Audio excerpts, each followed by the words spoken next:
Hey there, and welcome to Truth Be Told, a theology and apologetics podcast not claiming to have all of the answers, but created to analytically look at the truth contained in the Bible and encourage critical thinking on how to apply that truth to our lives. I'm Micah Gunn, and I appreciate you listening in. No matter your level of understanding or knowledge, I sincerely hope and pray that you find these words edifying, informative, and beneficial. So let's get started.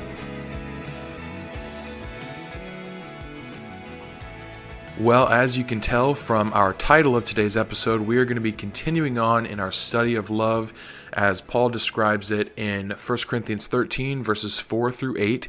And we've been going through one quality of love or one attribute of love at a time. And today we're going to be looking at the concept love is not proud or love is not puffed up, depending on the translation that you have. And if this is your first time joining us or the first you've heard about this study, admittedly it has been a little while since I've posted an episode from this study.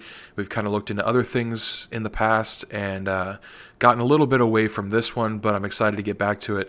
But like I said, if this is your first time, you can find the rest of the episodes on whichever streaming platform you are searching on right now. Just type in Love Is, and then the quality you're looking at, all the way up to Love Is Not Proud or Puffed Up, and you should find it there. If you're listening on YouTube, you should be able to look at the playlist that I made there. That is called Study of Love, and you should be able to find all of the episodes there as well. Each of these episodes should be able to stand alone, so you wouldn't be lost if you started with this episode today, but in case you wanted to go back from the beginning and follow this study all the way through, that is how you would do that. So I hope you enjoy this study overall, and also this episode in particular as we talk about love not being prideful or not being puffed up. Now, when I was younger and I hadn't really studied too much into this topic in too much depth, and not even too much younger really, just like my teen years and early young adult years, this one seemed like a no-brainer to me. I thought, pride is bad, love is good, they're not compatible, and then I just kind of moved on. I didn't really look much beyond this understanding of it.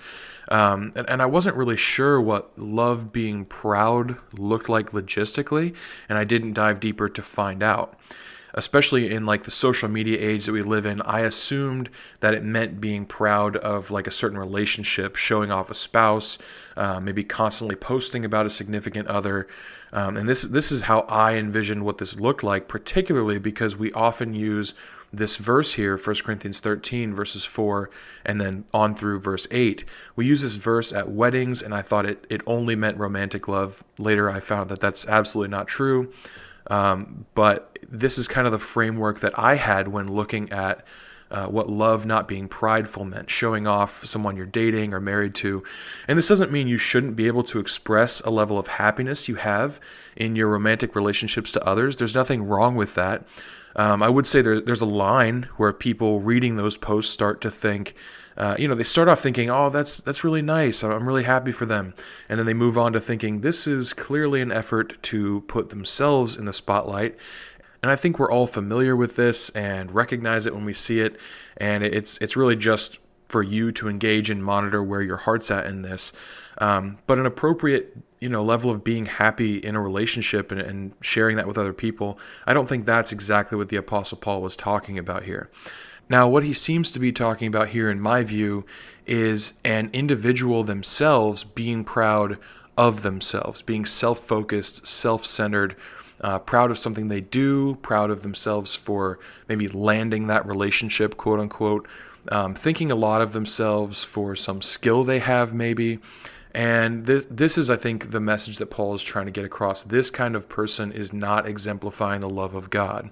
And remember, if God embodies love and we're supposed to become like God, then we are supposed to embody love. And the embodiment of love cannot be the embodiment of pride. This obviously isn't to say that you can't recognize that you've worked hard to achieve something, or you shouldn't take a certain level of pride in your work. I think that's almost counterproductive. The Bible also tells us time and time again to work hard and to work as unto the Lord.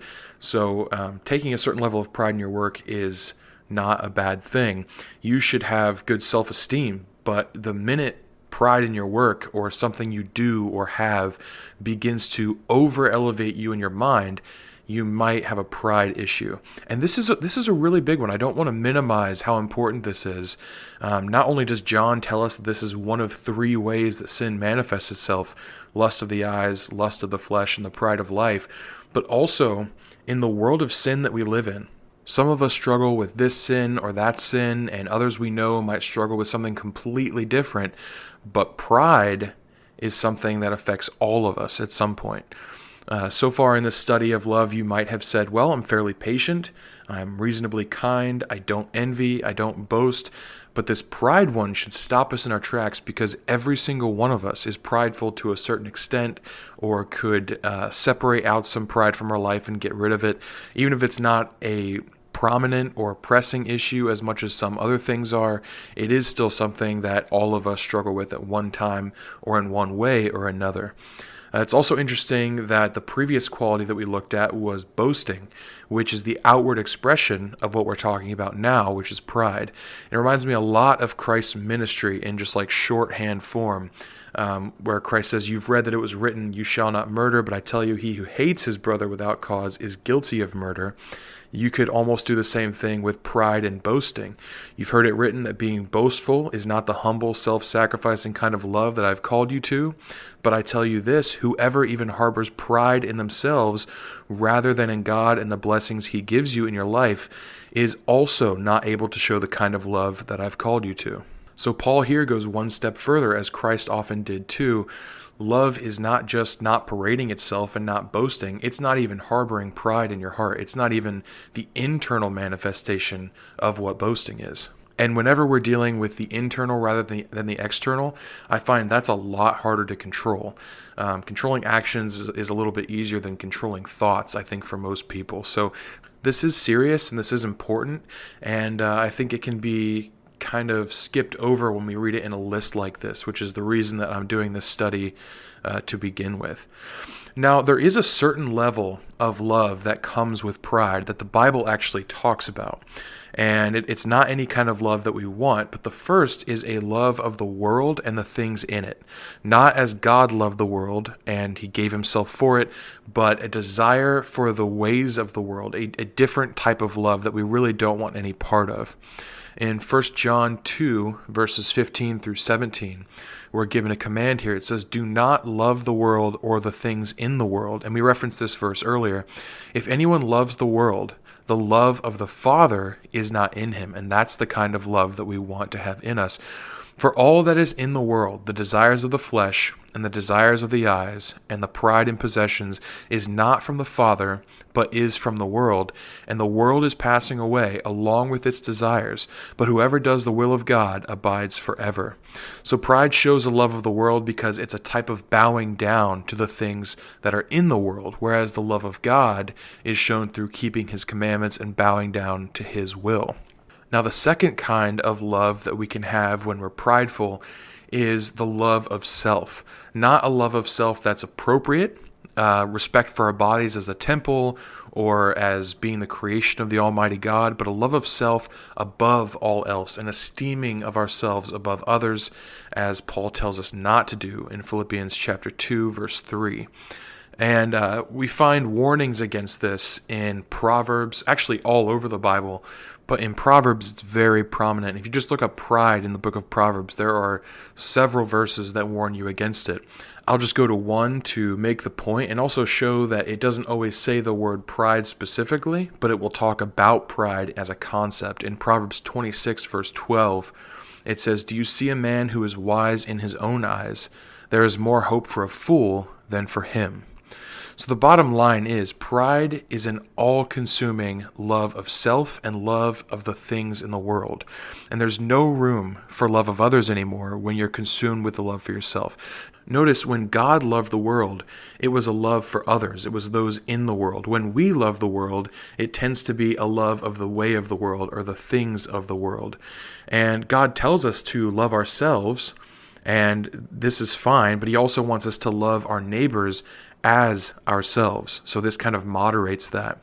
It's funny, in the two great commandments, love God and love your neighbor, there are actually three types of love shown: love of God, love of neighbor, and love of self. God already expects that we're going to love ourselves. That's a given, but we're responsible, like I said, for monitoring this, which love of God and love of neighbor will actually end up doing if we practice them appropriately.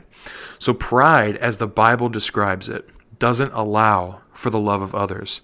Even though it does allow for a love of the world, it's not those in the world. It's a love of the way of the world.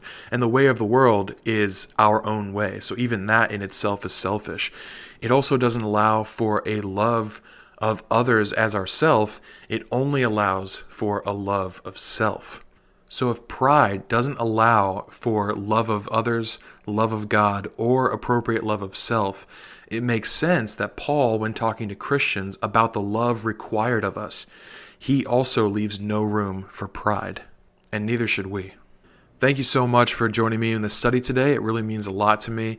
You guys have billions of things you could choose to click on and listen to, but you choosing Truth Be Told is really humbling, and I'm very grateful. If you find this content beneficial, please do me a favor and like, comment, share, follow, subscribe, or rate this podcast on whichever platform you favor. Really, any interaction that you have with Truth Be Told really just helps us to reach other people and is very much appreciated. I have a lot of awesome content scheduled and a few amazing interviews that I'm really excited to share with you. So please also follow me on Facebook, Twitter, Instagram, or YouTube for updates on all of that.